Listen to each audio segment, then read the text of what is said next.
Welcome back. I've got Jim Fielding online. Jim, how are you today? I'm great. Thank you so much for having me.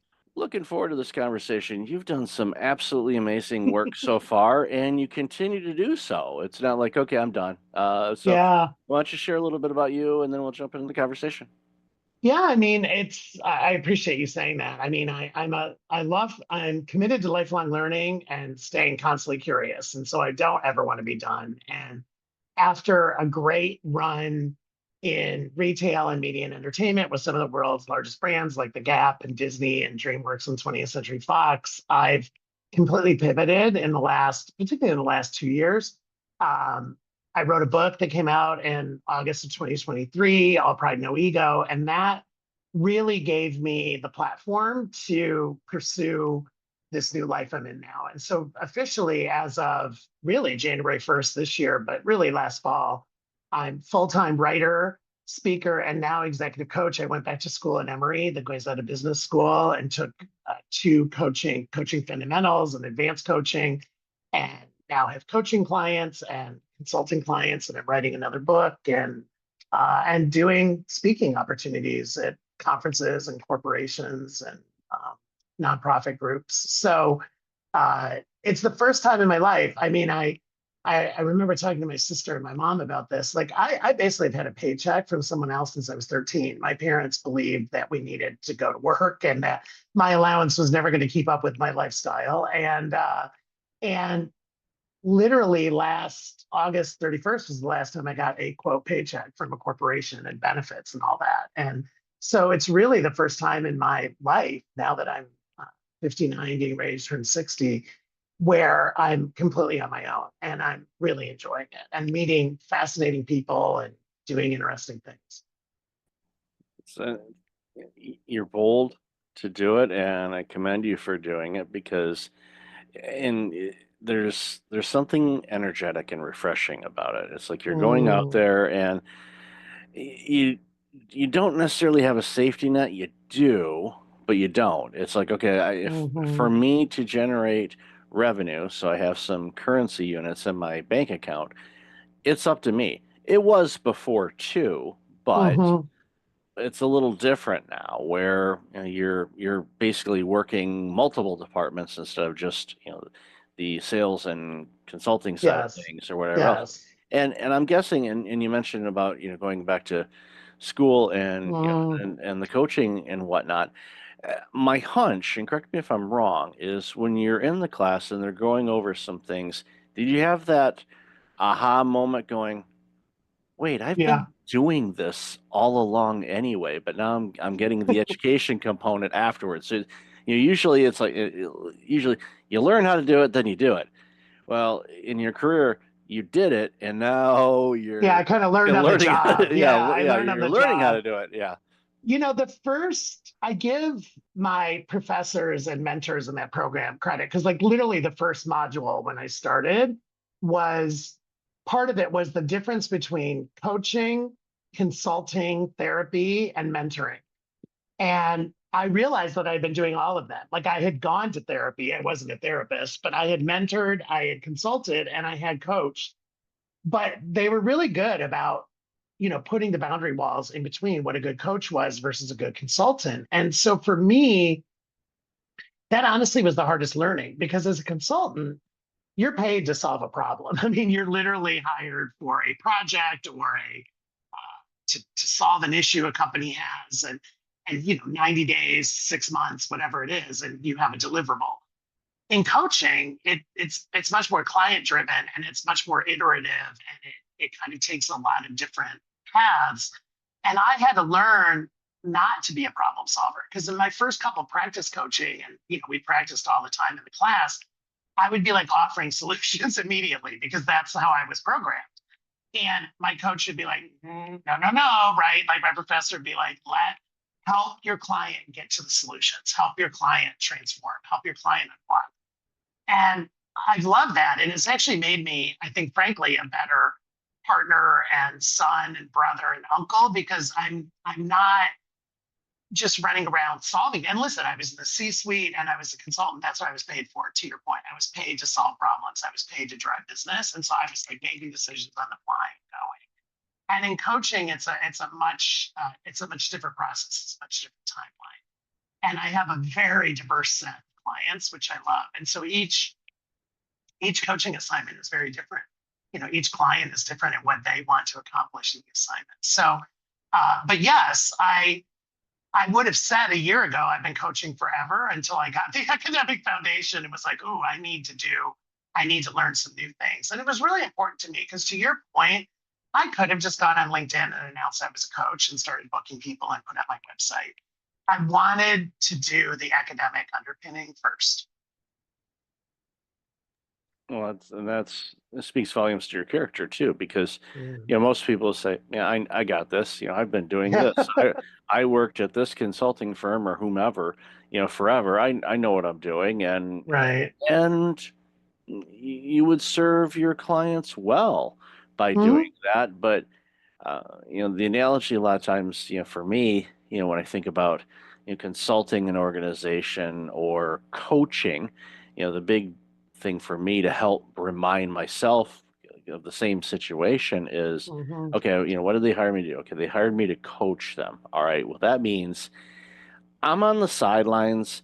I'm giving, going over some plays. I'm like, okay, what do you think about this? Very Right. collaborative. Get them, like you said, to come up with their solutions Solutions. instead Right. of, what do you think about this? And, being, a reformed people pleaser and a problem solver.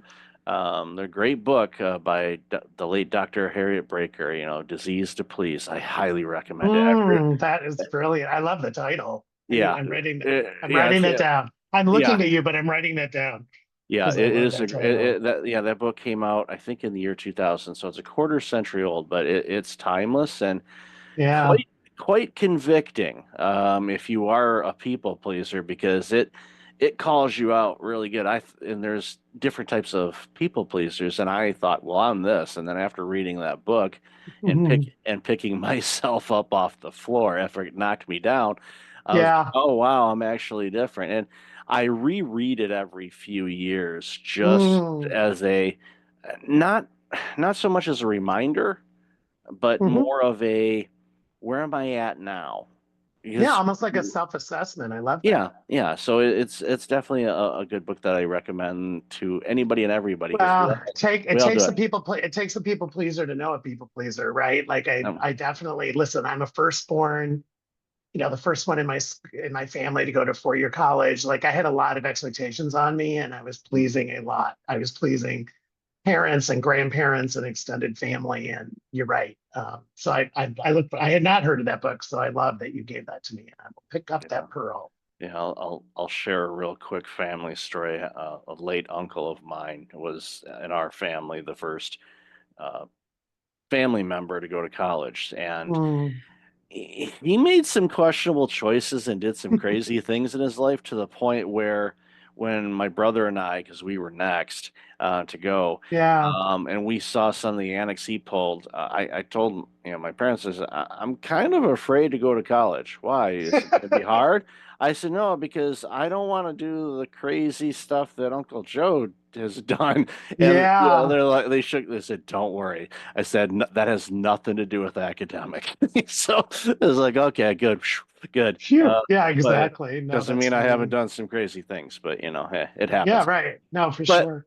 so, jumping back into, the work that you're doing now, and I know we talked about this before too, is, Hmm. the tool bag of knowledge and experience that you have is interchangeable. So Hmm. it's literally like going and I'll use the analogy, if you like to cook, okay, you got the spice rack, so you got all the spices, and you're like, okay, what am I going to make for dinner tonight? You've got, Hmm. some lean meat, you've got some veggies, salad, whatever. You're like, okay, what am I going to make? And Mm. as humans, we get in ruts and we say, okay, we're going to make this again. But no, sometimes we're like, Yes. no, actually, I want to do something different. And we may use a cookbook, or in this case, we may go, I'm going to rely on We're my, gonna improvise. Yeah. yeah, improv, and let's make dinner, knowing that, DoorDash is just an app away. That's younger generations that didn't have, or older generations that didn't grow up with that. We remember, it's like if dinner was screwed up, then guess what? Well, we either ate it anyway, Cereal. You might be having some or cereal, or right? some Or some cereal, cereal. or Yeah. maybe there's that 2-year-old jam package in the bottom drawer. Is there a piece of bread? Yeah. Oh, Some for some buttered reason toast. Some buttered yeah, yeah, toast. exactly. Yeah. We're like We're gonna literally, get we're gonna get something. But yeah. yeah, we're literally Yeah. thinking about going down It's the a street. great analogy. No, it's a Yeah. great story. I mean, that is, yeah. I mean, there's a certain amount of, and that's part of what I like. What you and I are talking about. It's part of what I like about coaching is of course, I prepare for my client meetings, and I review previous notes, and I write myself some notes that I might want to ask, some certain questions I want to ask. I still have my list of go-to questions, but you know, you are kind of improving during the coaching because you really, to be a good coach, you have to be a very active listener and a very good question asker. And you're really riffing off of what your client comes to, right? And as you know, because you do this, like my first questions are always, what's top of mind for you today? Or, what issue really is something you want to talk about today? Because as you know, each session, 45 or 50 minutes, you can't boil the ocean.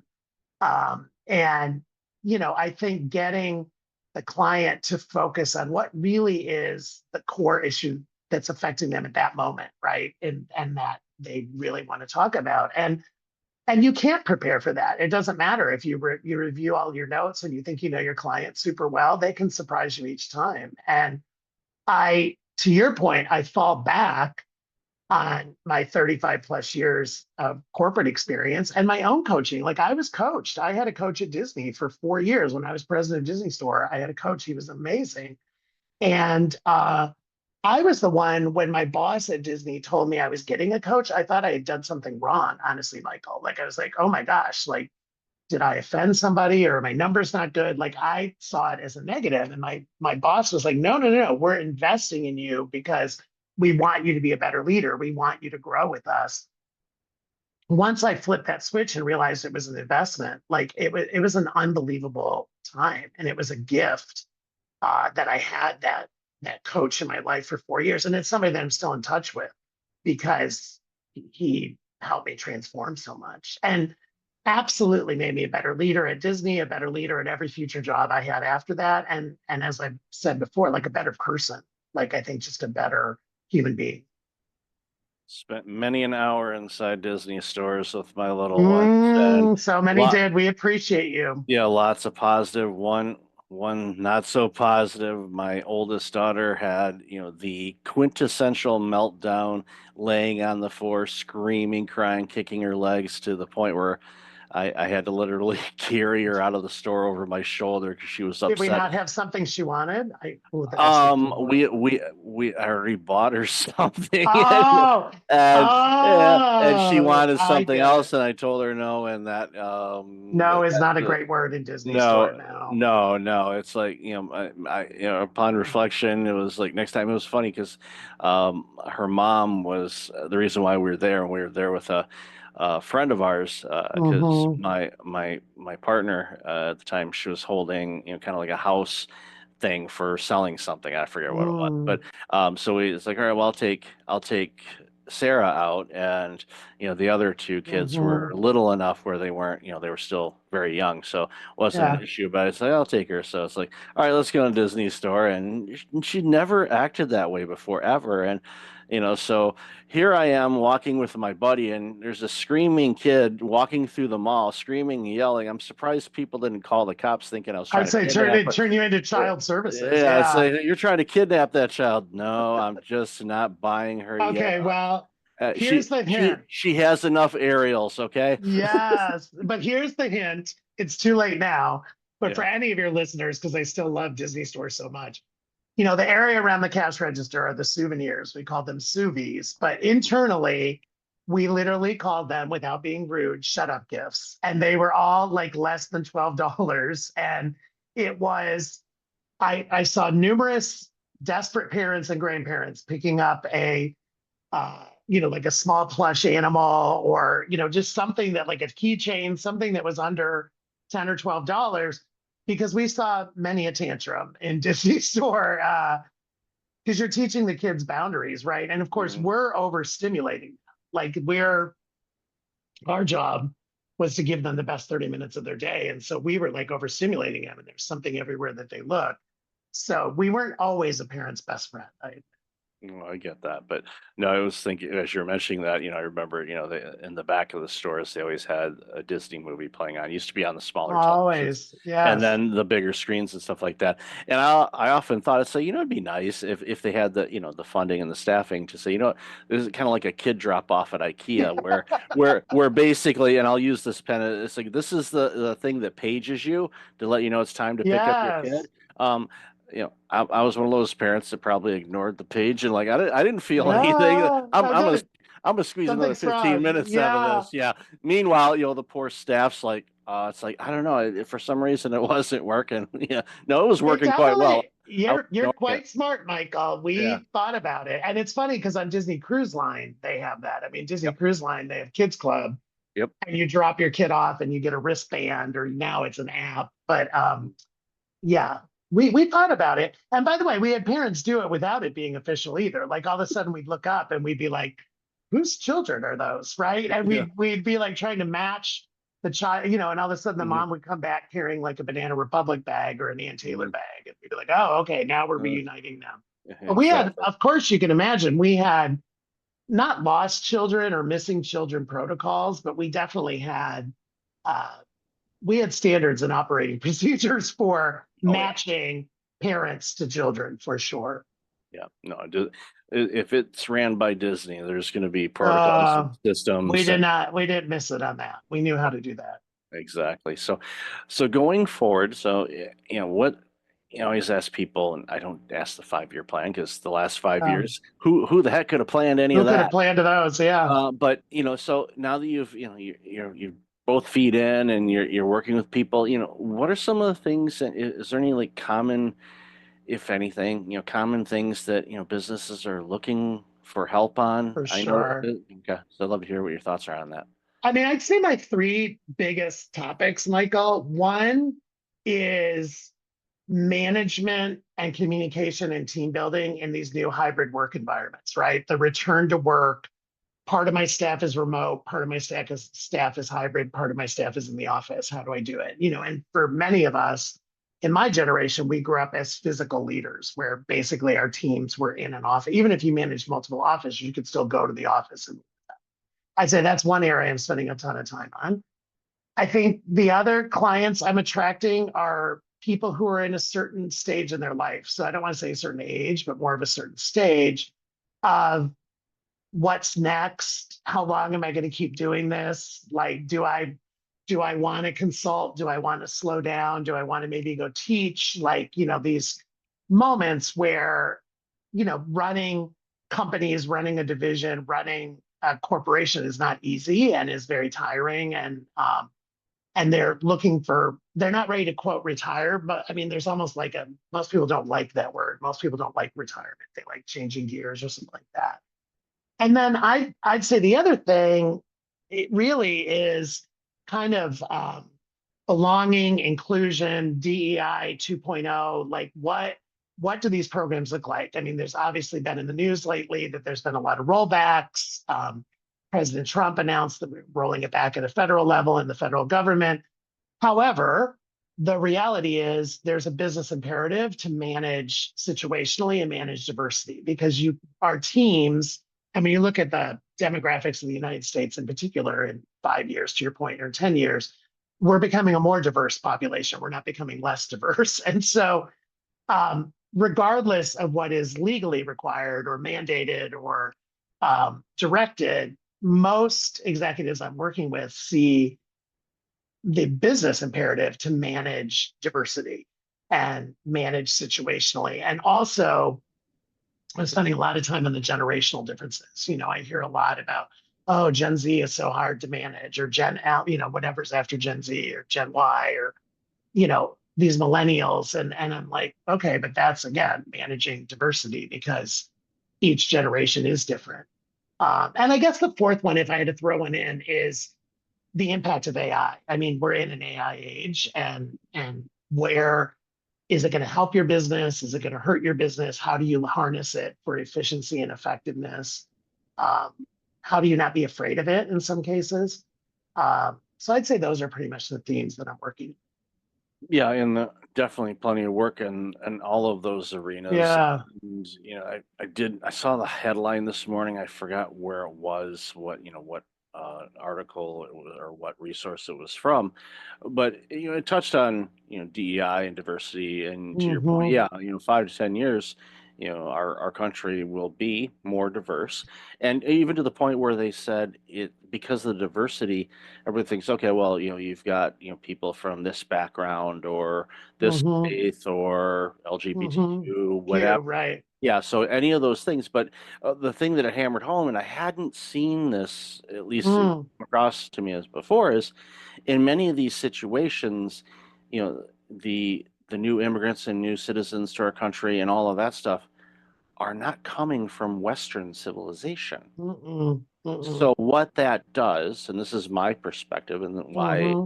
I was such a big fan of the internet when it first showed up, and Hmm. why I'm a fan of AI and everything else, is the world is becoming more global, which means we can look and experience different skill sets, learn Hmm. new things, adapt things in a different way to Hmm. see benefits that we wouldn't think of because we've been spending all of our time on Comfort Avenue doing the same Hmm. things over and over again, expecting a different Yeah. result. Remember the Yeah. insanity? Right. Insanity. Yeah. Yeah, so I am a huge advocate for new experiences, whether it's coming from Hmm. eating at a different restaurant to working with Hmm. different people. My last Hmm. role before going full in on this one was running a multiple site healthcare clinic. We had Hmm. 16 different nations represented in my clinic. Yes. Yes. The potluck lunch was off the Oh, charts yeah. I was gonna because say it's like I'm like, well, I used to what is love the this? holiday celebrations. Yeah, I Oh loved yeah, that. because it's like Where bring everybody me. brought their version of cookies, right? And Yeah, it was like, or it was the oh different yeah. thing. I'm like, what's this? It's like you go in there and your senses are just going crazy. You're smelling all these combinations of foods, and Yeah.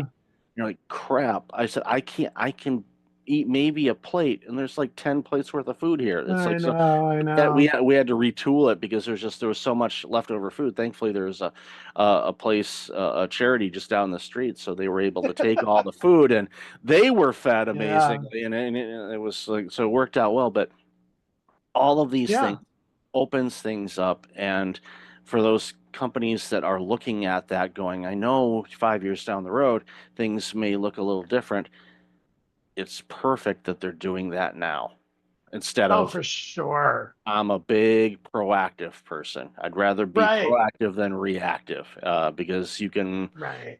you can plan it. Disaster recovery and emergency stuff. Yeah, that's when you really start using your tools. But I'd rather not. I'd rather use the tools Hmm. in a planning way. So that's great to hear And that. and and I love that you know all that, Michael, because the data and facts are there, right? And so again, regardless of what is legally mandated, it's a business imperative that you do this. And when I was president of Disney Store, I had one direct report. I had two direct reports in Europe, two in North America, one in Japan, and then three who we call global. They were based with me in LA, but they had global responsibility. And so by nature, all of their perspectives were completely different. And I loved the back to cooking. I love the stew that was because I've always been a two heads are better than one. And I think retail and Disney retail, I didn't ever claim to have all the answers. And I wanted, well, what do you think, Japan? What do you think from a European perspective? Like, and we would try and we use the word global, you know that word. Like there were certain things about Disney Store that were global, that were like the standards and the expectations.